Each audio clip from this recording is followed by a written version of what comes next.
Today we will try to finish our lecture. We are dealing with myth, meaning, and idiom.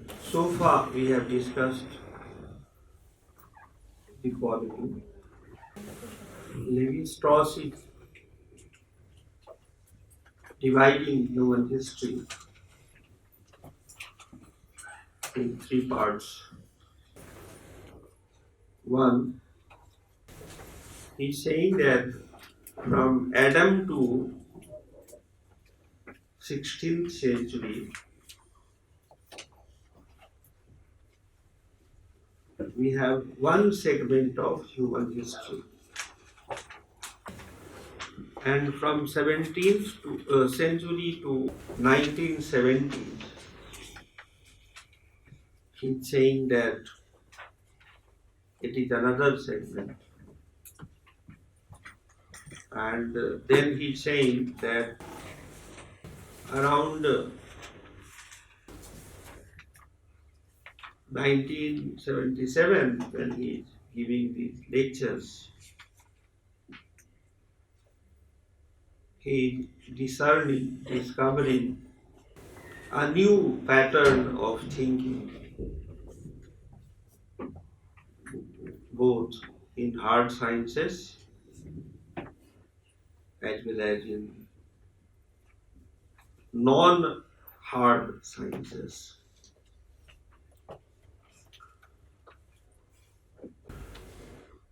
Now, it is not that he is saying these things for the first time in this book. In case you have read it, he is autobiographical as well.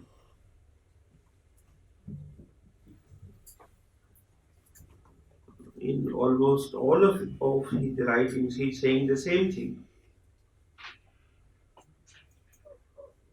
But it is for the first time that he was able to condense his arguments in few pages. Now, as I said yesterday, it is a good idea to read this book with the savage mind. It is not that there was any new argument in the savage mind. The same arguments were written in totemism. The same arguments were developed in structural anthropology, part 1, part 2, and part 3. The same arguments were elaborated in the elementary structures of kinship. Therefore, there is nothing new in the savage mind or in this book. What is new is the style in which he says. He is much more confident now by 1977 because, as Durkheim also said, as Marx also said, there were more and more people in Western Europe who are ready to accept that knowledge and science had social origin.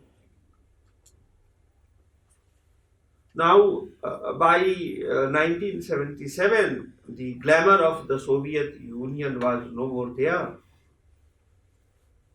By 1976, Mao was long dead.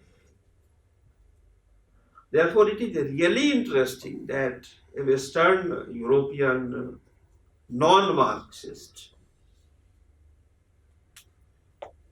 like Claude Lévi-Strauss is talking in the language of Marx and also Durkheim.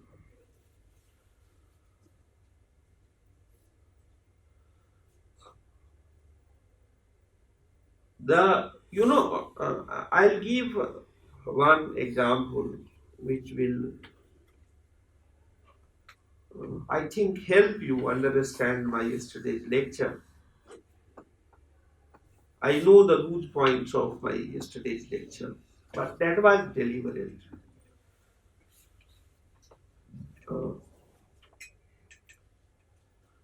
I said yesterday that the modern people, so-called modern people,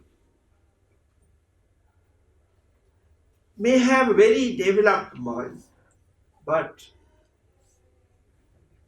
most modern people do not utilize their mind or the body to the fullest extent.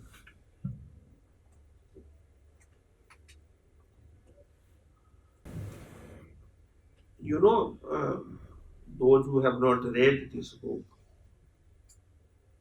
may be alarmed by, paying attention to the words spoken. But in case I give you a very concrete example, it will make a little more sense. In 1984 September, a doctor from United States of America, third generation American Indian, you know, the grandfather had gone to United States from Punjab of India, is invited by a close friend relative. There can be many relatives, but you are not very friendly with all of them, isn't it? You may have five cousins, but you are more comfortable with one. He gets an invitation by a friend relative to attend the wedding of the cousin's son in Patiala. Not the town, but the Patiala district. And the doctor comes with 21-year daughter. In case some of you know how hygiene works in majority parts of India, there was, contaminated water, and the girl was suffering from profuse diarrhea. It was 10:30 at night in a village in Patiala, and the relatives thought she will die, and they wanted to give some medicine, which was kept in the house. But the doctor was adamant. I will not allow you to give any anti-diarrheal medicine unless and until there is a pathological test of the stool of the girl who is profusely, passing out shit. From 10:30, it was around 11:45. The children, classificatory grandchildren of the dying girl were crying, please allow me to use quack medicines. Doctor said, no. It is against the canon of our medical training. I'll better get, I'll better, accept the death of my daughter, but will not allow you to give the quack medicine.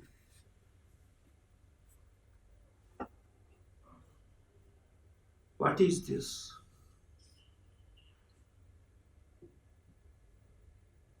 What is this? This is science. This is modernity. Now I am giving you another case of a Bengali doctor in Patna during the same period. His name was Dr. B. Bhattacharya. He was trained as an allopathic doctor, but by 1971 he was disillusioned with allopathic medicine, and he has started practicing without training as a homeopath. He had no degree in homeopathy. And it was very difficult to consult him because, whenever you reach the Patna railway station, then air tickets were very costly. And you ask any rickshaw wala, any tanga wala, any coolie, any stranger, I have an ill patient with me. To which doctor we should go? They will tell you only two doctors. One, B. Bhattacharya, who had no degree in homeopathy, but he was practicing uh, homeopathy. And whenever the state strikes at him, he will say, no, I am an allopathic doctor, I have the certificate in allopathy and I practice allopathy. He was just lying.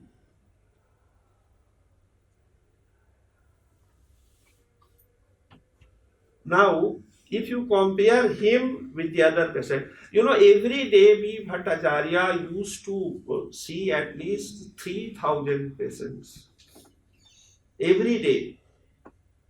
And there were people, he started his clinical diagnosis around 9 o'clock in the morning, and there were people who reached his place in a queue around 4 p.m. the previous day. Huge queue. On the road, people are just waiting to see P. Bhattacharya. Then there was a Unani Hakim Sahab at Patna. No, not Patna, Gaya. And there was also a huge queue. He had no certificate in Unani medicine. He was a Maulvi in the local madrasa, in the local mosque, and he used to teach to the small children in the madrasa. And a Sufi master had taught him healing,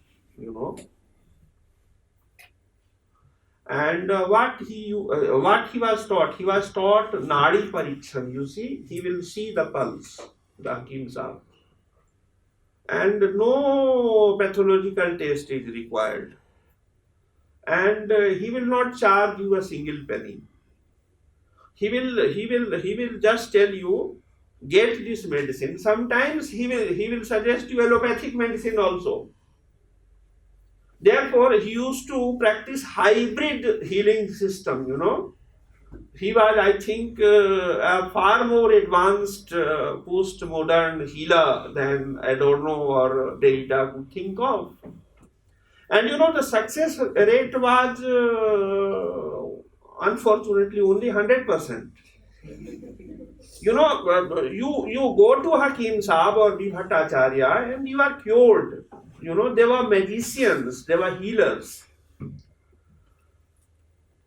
Now, how do you compare the American doctor in Patiala allowing his own daughter to die because his medical canon, does not allow him to save his own daughter?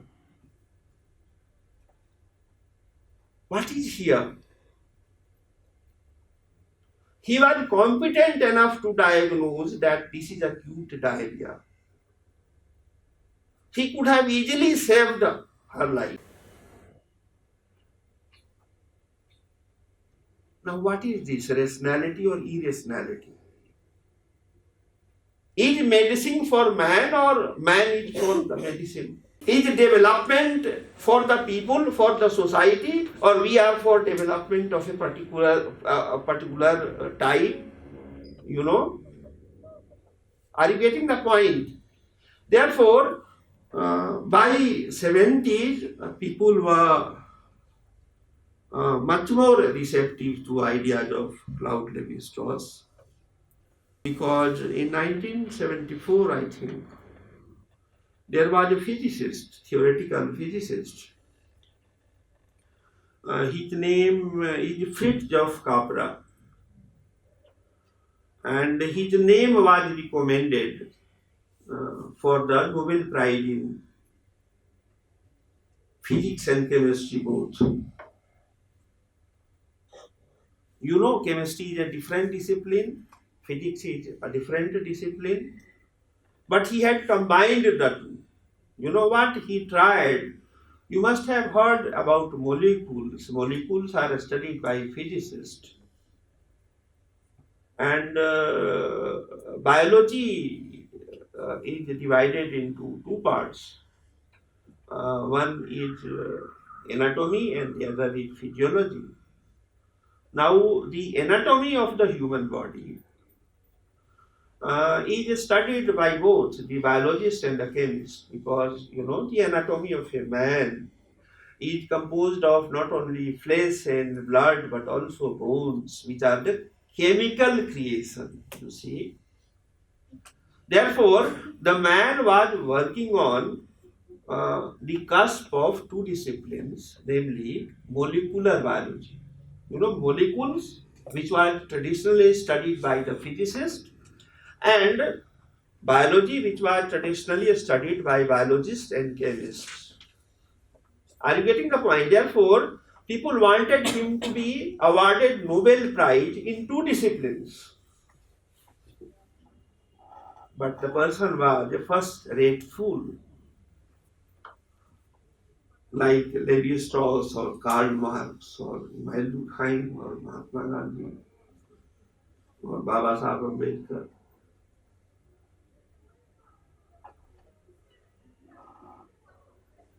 He did not realize that his one foolish mistake will spoil his whole career. It was almost certain that he will get Nobel Prize, either in physics or in chemistry. But he published a book. The name of the book is The Tao of Physics. Now, the second edition has come, and it is easily available. I think on internet it may be free or 300 rupees, something like that. That book is a revolutionary book. Now the Nobel Committee said, either you withdraw the book from the market or we will not give you the Nobel Prize. And the university said, we will expel you from the university. What is this nonsense? Tao physics? Tao is a Buddhist term, and he was trying to say that Eastern mysticism and contemporary science, contemporary means 1974 science, they are speaking the same thing in different language.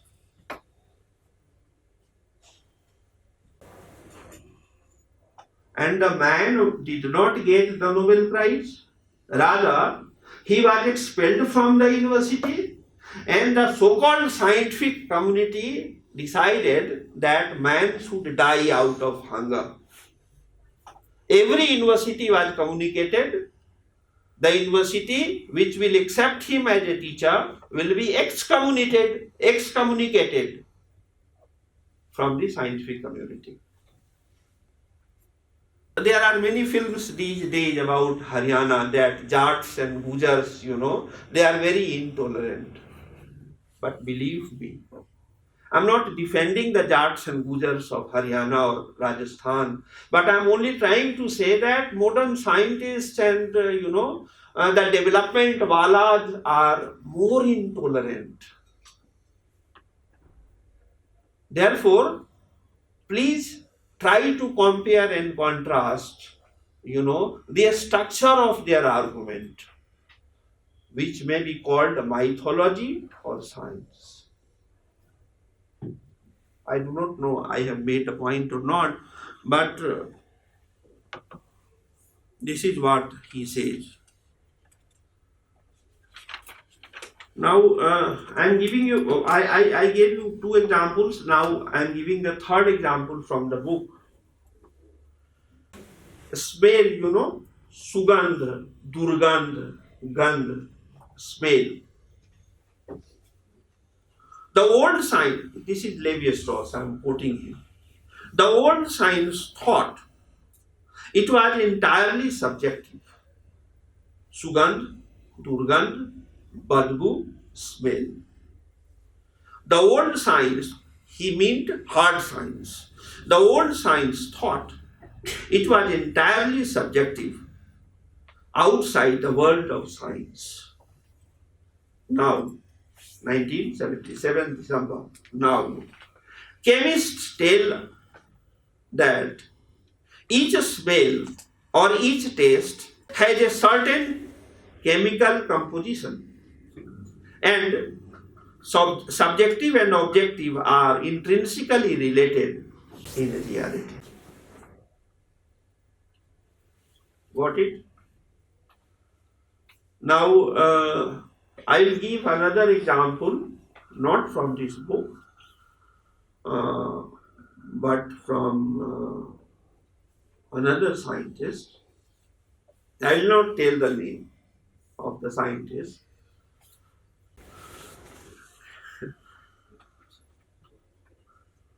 You know, there are many people who will tell that I am a spiritualist and others are materialist. And we used to laugh.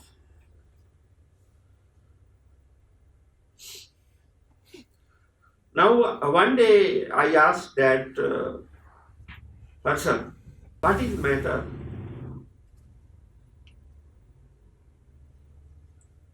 He said, this is matter. My body is matter. I said, have you studied science in your school? He said, yes, I have studied up to BSc. Where? Presidency College, Kolkata. I'm sorry, then it was not Kolkata. Now I asked him, what is the composition of matter? He said, atoms. Then, in case you divide the atom, then molecules. In case you divide the molecules, then electron, proton, neutron. I said, in case you divide the electron, he was not taught in his college. But in Tao of Physics, Fritjof Capra is claiming, and in the case of Bell, Levi-Strauss is referring. Actually, when you break the neutron, proton, and electron, you do not come to an element, material element. Rather, you come to a wave. And wave is not a matter which is solid or liquid or even gaseous. For example, suddenly somebody slaps you. You are angry. It is a wave. And it is not only emotional, it is also physical, you see. And your cheeks become red. It is chemical transformation. It has nothing to do with emotion. It is physical reaction, you see. Therefore, matter and spirit are not two things. It is only that due to different reasons. You have studied matter and you have not studied spirit. Or you have studied spirit and you have not studied matter. Actually, both are constituted chemically in the same way. Very difficult to understand? Not because these are difficult things. Not because you are less intelligent than Albert Einstein or Isaac Newton. But because of the education system.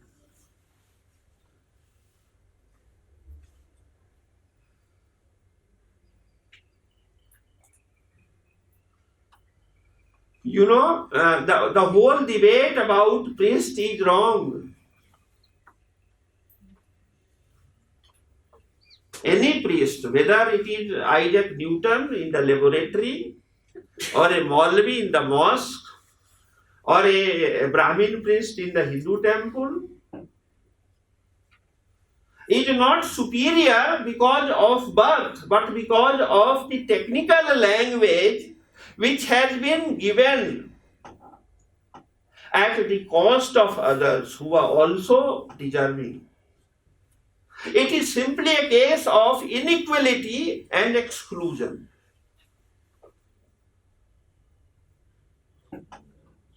But see what is happening to our education system. Usually, in the whole global village, the most competent teachers study inequality. You know how the global capital works?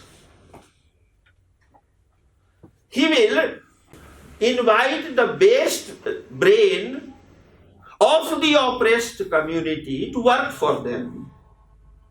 And they will pamper the worst lot as their own opponents. It is a mind game. What will you do? At best, you will mobilize people. There have been many movements in world history. But what has been the end result? You organize French Revolution and you get a dictator named Napoleon. You organize a communist movement and you get another dictator, Stalin or Mao. You organize a nationalist movement and you get Donald Trump or Boris Yeltsin. You organize Islamic revolution. You organize, so-called Hindu movement. And what you get? Narendra Modi. You get Dalit movement and you get Mayawati. What is happening? You are being befooled. Why? Because you have been taught since childhood knowledge is superior and manual work is inferior. Levi-Strauss says, no, my dear friends. Human mind, anywhere, I'm quoting. It is not my interpretation, it is his own words. This is page number 15. His own words, direct narration. Notwithstanding the cultural differences between the several parts of mankind, the human mind is everywhere one and the same, and that it has the same capacities. Therefore, the idea of natural inequality is a bullshit. It is not science, it is fiction, it is a myth. The idea of racial superiority is a myth. The idea of caste superiority is a myth. The idea of meritocracy is a myth. What is actually there? That when, you have two types of elite, as Wilfred Pareto said, the lions and the foxes. Exploitation is of two types, crude and subtle, sophisticated and, brutal. And what is the source of, liberation or enlightenment or liberty or freedom? Knowledge. Become self-aware about your own body, about your own community, about your own economy, about your own polity, about your own moral universe. There is no other way. Now, what I have said, I am repeating from Levi-Strauss, page 13.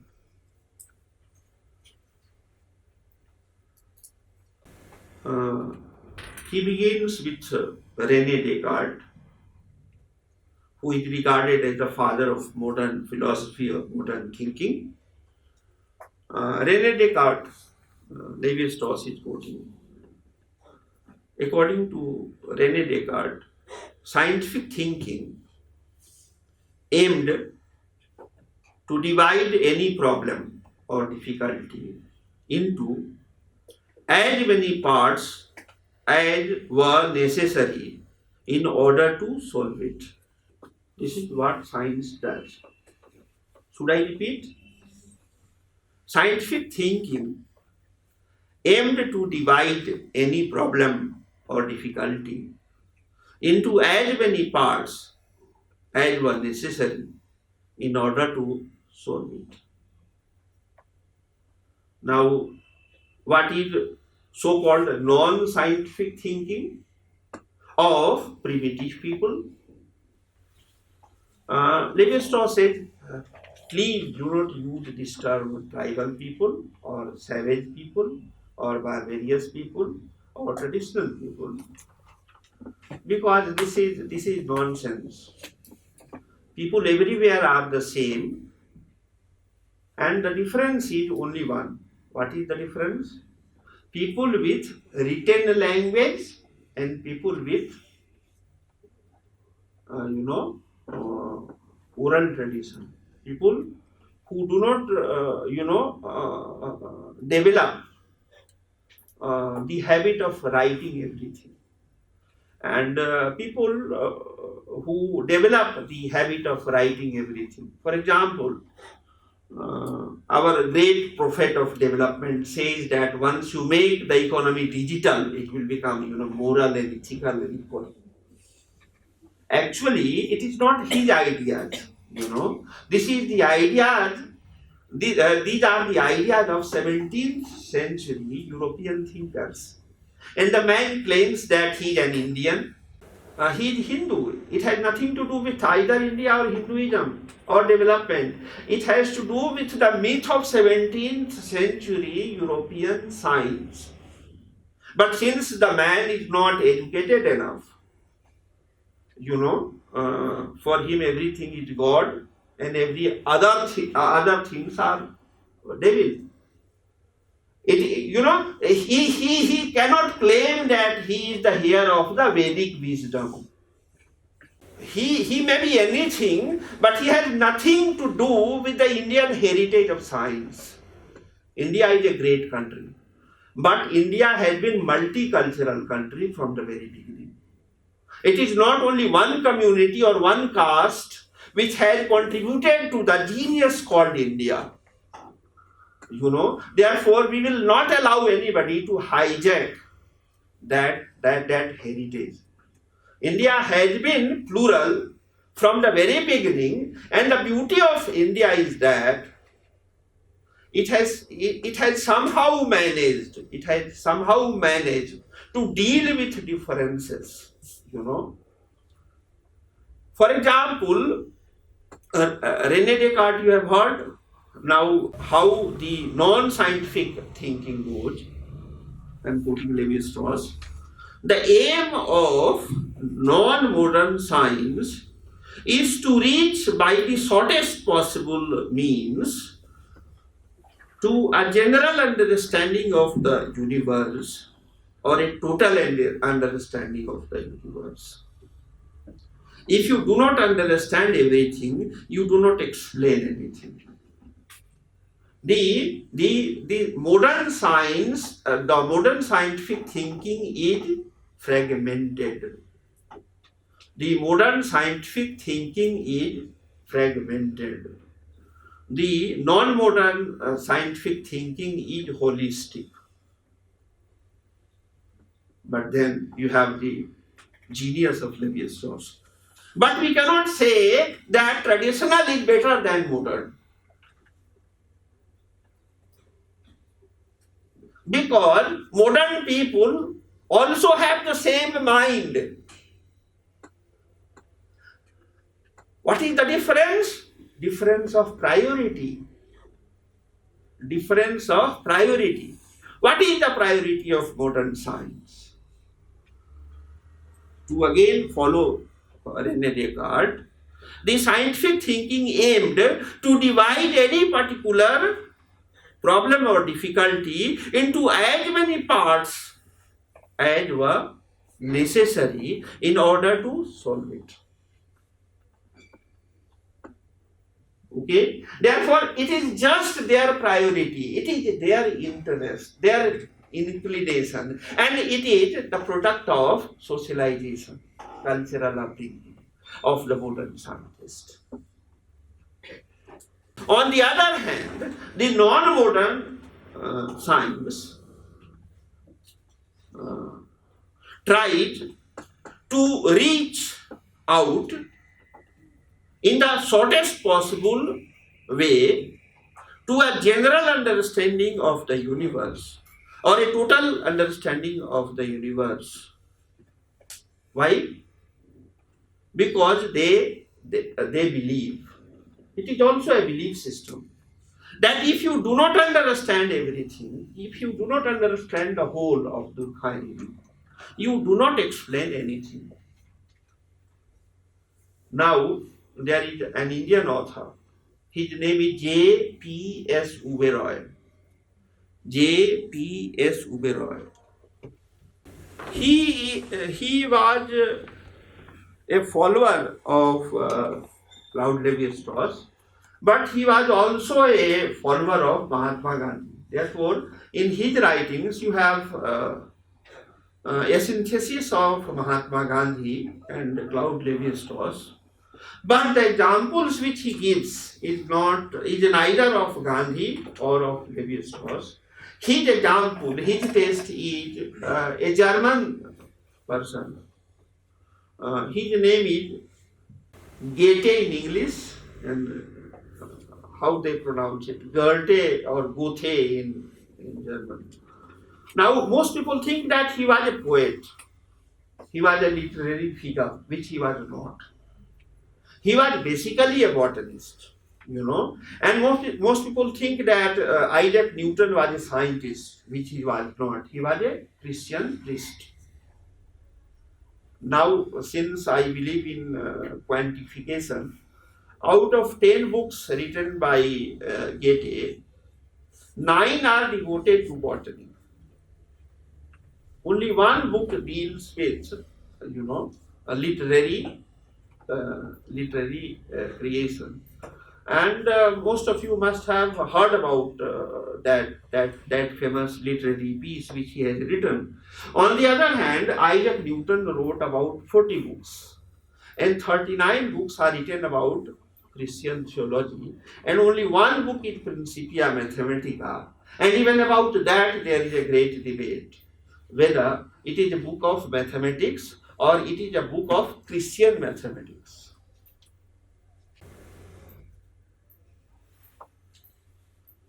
Now, what Goethe said, Goethe has a theory, it is known as the theory of colors. How colors are, perceived by the human eye.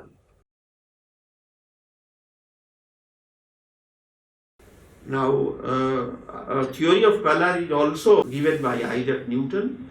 Therefore, J.P.S. Uberoy has compared and contrasted Newton and Goethe. And the test case which is being compared is the theory of color. Goethe and Newton had two different rival theories about color. Now, why color is important in sociology? Because Indians believe in a theory of Varna Vyavastha, Varna ashram, And what is the literal meaning of Varna? Color. So is the meaning in race. You cannot understand race unless and until you understand the concept of color. And there is a book written by a young Jewish lady.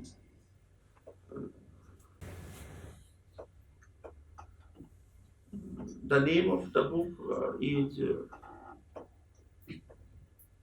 Color Yellow or something like that. I can give you the exact title in the next class, or you can ask your tutor Basil. I have suggested him and he read it.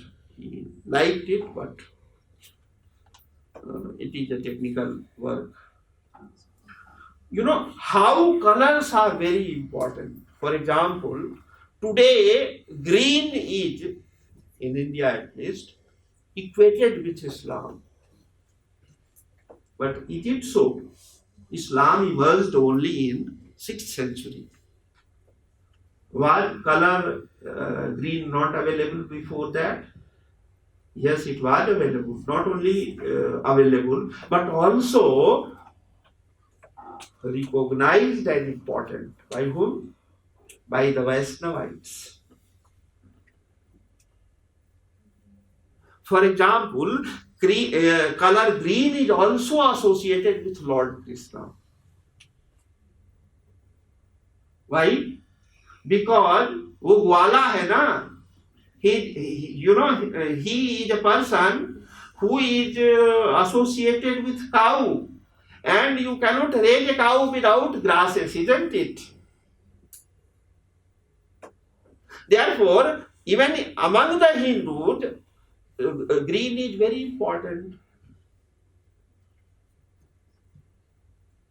In the same way, color yellow was stigmatized by Hitler because it was equated with the Jewish community.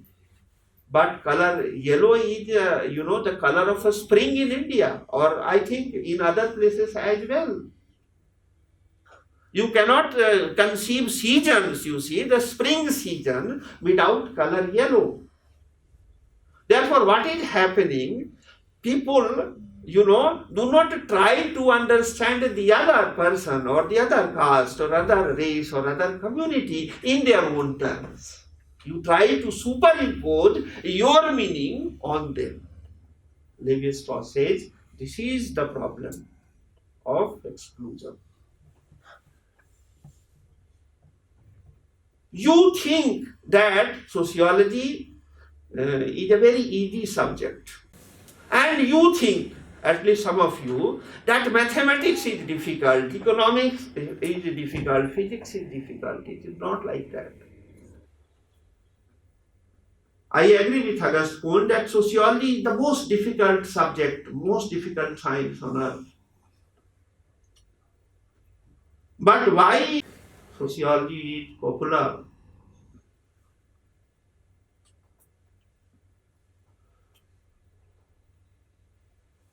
I did not answer it. Why there are more girls in sociology class than boys?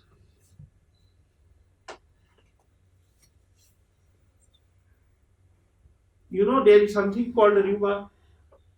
And most people think that rumor is negative, it is wrong. No, it is very functional.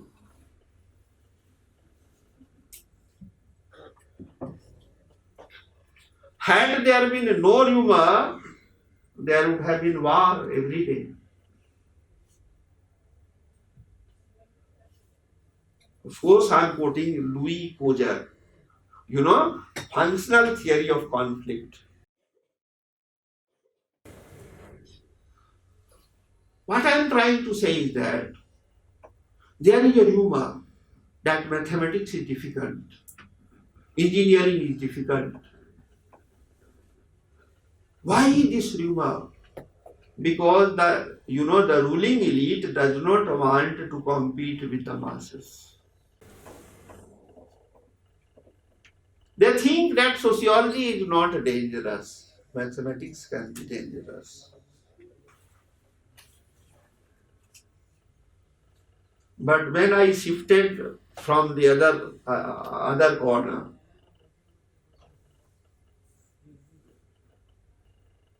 I was dubbed as dangerous, and there are many controversies regarding me. I am a controversial teacher, and I enjoy it.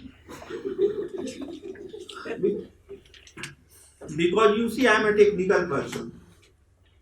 You fall ill at 1 o'clock in the night, and you know that it's Safdarjung or AIMS, there will be a very, very huge queue, and there will be nobody to care for you. Then you will come to me in case you live in the campus. Because I have some expertise in healing, and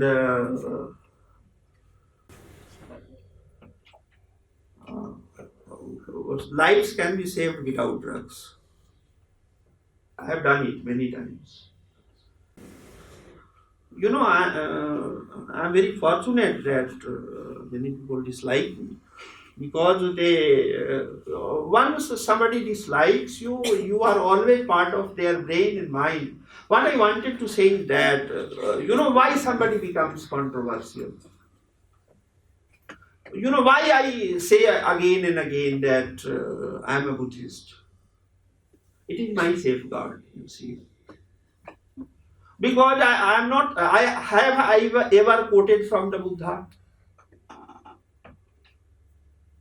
I am not ethnocentric.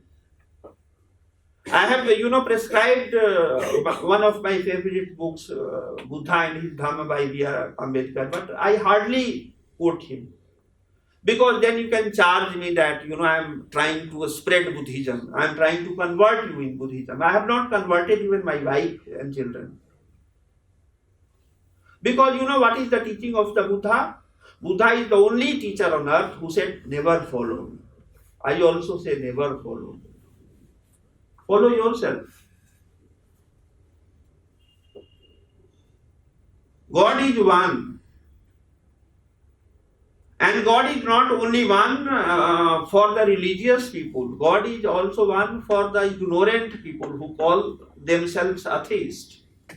After all, from a religious point of view, who created the villains? Who created the atheists? God created. There was a very unique Indian called Bade Ghulam Ali Khan. He was born in Punjab, or visit in Pakistan at the moment. But he was raised in Banaras, and in 1947 he was given a choice whether to go to Pakistan or to remain in India. And his near kins, persuaded him to go to Pakistan. Good. He went there. He went in the local mosque and started doing riyaz. And what was his riyaz? It is on, available on YouTube in case you are interested in classical music. You can listen. Hari Om Tat Sat. The Maulvi said, what you are doing, Khan Sahib? He said, I'm remembering Allah. He said, but it is Sanskrit. He said, you think Sanskrit was not created by Allah? Then he was tried many times to persuade to not practice this Hari Om Tat Sat. He said, then I'm not going to live in Pakistan, and he came back to India. Now see. The Indian government said, since you migrated to Pakistan, therefore your house and your property has gone to a Hindu Baniya.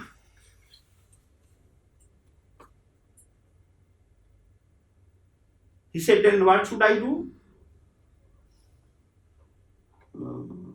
The Indian government said, I do not know. He went to Nehru. He said, Khan Sahib, it was your mistake, you should not have gone. Then he said, okay. And he started the singing on the road. Many people came. And he had a very pathetic life in India. Very pathetic life. He was discriminated by not only the Hindus but also Muslims. For example, the Nawab of Hyderabad, invited him to be his guest, but he was a pure vegetarian. And Nawab was a non-vegetarian. There are many Hindus who are non-vegetarian. I am non-vegetarian, for example. But he will not eat anything which contained even garlic or onion. And please remember, he was not like the Mewat Muslims who are a recent convert to Islam. He had Persian pedigree. His forefathers came from Persia. I am trying to say something. Please try to understand. Then the Nawab said, what is the problem with non-vegetarian or Allah? I said, there is no problem. The problem is that my language is the language of music. And I am convinced that Allah understands only musical language. Then he was told that in Islam, music is a no-no. And since Sufis follow music and therefore they are considered inferior Muslims or sometimes not Muslims at all.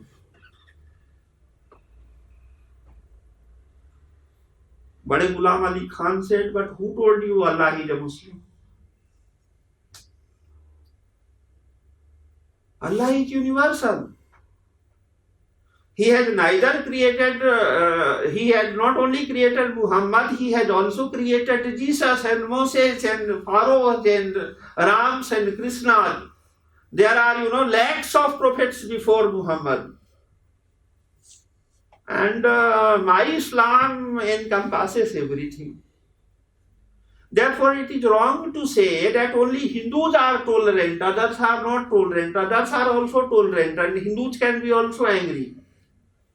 Therefore, please try to understand the depth of a culture, a moral community. And you can do it only when you bracket your own existence as a person. This is called phenomenology. Alfred Schutz. Only as a dead person, culturally dead person, you can understand the other. In case your mind is full of prejudices, you see wrong definitions and wrong concepts, you will not understand anything. Last, my watch is not working, therefore I can take liberty, but I will not take. You please tell me when you wanted to go out. One lecture will be given by Dr. Ranveer Singh. He has done his PhD on the Gorakhnath Sampradaya, Kabir Sampradaya, Nanak Sampradaya.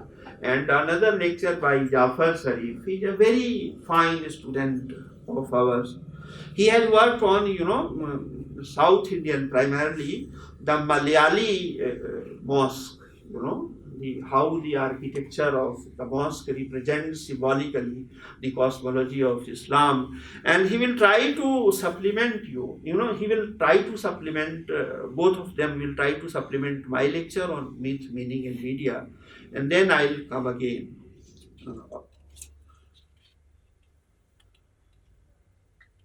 For example,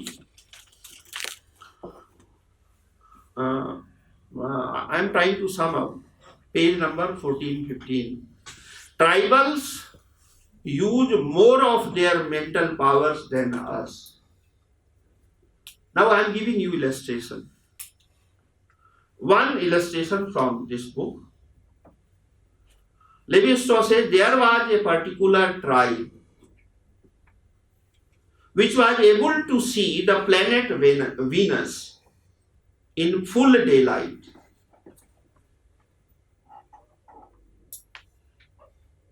No modern scientist will accept this, because they will tell we can see Venus only in the night, number one, and we need a very developed telescope. This tribe had no telescope, and they were able to recognize Venus in complete daylight, 12 baje din. Now, when the Levi-Strauss published this, people laughed at him. But it is his last lecture, and he quoted this also. But I would like to give some more historically well-known example. There was an Indian, and India is a tribal civilization, even today. There was a person called Salim Ali, who died very recently. And there are many books written by him, and there are many interviews which he had given. Salim Ali knew the language of about 70 bird species. वो 70 पक्षियों की भाषा समझते थे. And many people tested it. Are you getting the point? Therefore, it is not that Levi-Strauss found a Latin American tribe which was able to recognized Venus, planet Venus in full daylight. There was also Salim Ali, who knew the language of about 70 bird species. And what I wanted to underline is that this was not the individual genius of Salim Ali. He is just a representative of the culture, the tribal culture, which tries to develop the human faculty of mind, you know.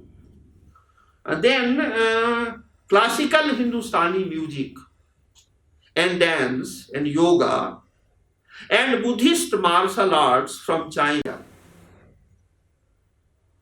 These disciplines, Hindustani classical music and Hindustani dance and Hindustani yoga and Buddhist martial arts from China, Japan and Korea, and many such disciplines found in other cultures, they have tried to perfect,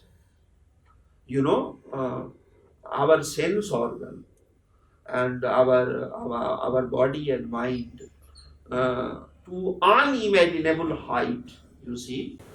And then transformation of sexual energy by Tantra practitioners, pagans, Sufis, Saktaj, Savites, Sufis, I said, esoteric mysticism among the Christians. They try to transform the sexual energy, to spiritual heights. And then traditional cooking styles the world over. And I was referring to one such example yesterday, and I was trying to, read your faces. There was some sort of amazement when I said that when I was a graduation student in Indian Institute of Mines, I predicted, what you must have eaten in your breakfast just on the basis of his, facial expression. It is very simple, but you may be amazed because you are not tribal, you are developed people, you are scientific people, we are unscientific people, Actually, you can try, but in case you are interested, you can try. Suppose, there is a Indian food item called bharta. Bharta, I do not know what is it called in English language. For example, bagan ka bharta, aloo ka bharta, it is roasted food, it is roasted food. Suppose it is roasted on cow dung, or it is roasted on the wood of mango branches, or it is roasted in suppose a sandalwood, and you have eaten it. Suppose your bharta was roasted on sandalwood. Then suppose there is a videography of your facial expression. People of that culture which roast bharta on sandalwood will easily recognize what you have eaten. It is only that your culture, your modern culture, has developed machines and neglected human faculty, you see. For example, when we were students in our school, we were taught khoda, counting numbers up to first to 40 and tables, it is called tables. Now you use computers. Of course, you will take a little less time than some of us will take. But you see, it is, and this is very significant because it is related with myth. You see, you will think that since you use calculator or computer, your counting will be fast. Okay? In fragments, yes, you are superior in counting than your grandfather or grandmother who may be illiterate. But it does not mean that, you can be more happy in adverse situation. Are you getting the point? It does not mean that you will be able to deal with bacteria or virus in a better way. Are you trying to get the point? Therefore, don't judge a culture only on one index. Index, you see, aspect. There are multiple dimensions of life and society. And every dimension should be separately studied and then under one paradigm. Levi-Strauss says, and this is my last sentence today, that I am not saying the mythical thinking is better than the scientific thinking. It is not. It is not. A particular scientist may know much more about a particular element. And in that one segment, he or she may be superior than the competitors. But as a sociologist, as an anthropologist, empirically find that they are much more unhappy, much more discontented, much more, prone to crime, much more victims to crime than those people who operate with the mythical universe, which is holistic. Got it?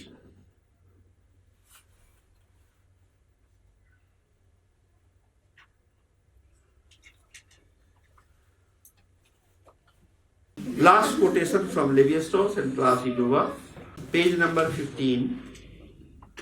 Tribal people train their children in such a way that they have much more precise knowledge of their own body, environment, and all their resources. We, the modern people, the scientific people, have lost most of these faculties of our mind and body. But we have discovered and manufactured sophisticated machines to make our life comfortable. Tribal people do not need machines and comforts as we know it because they have developed the art of happiness. Thank you.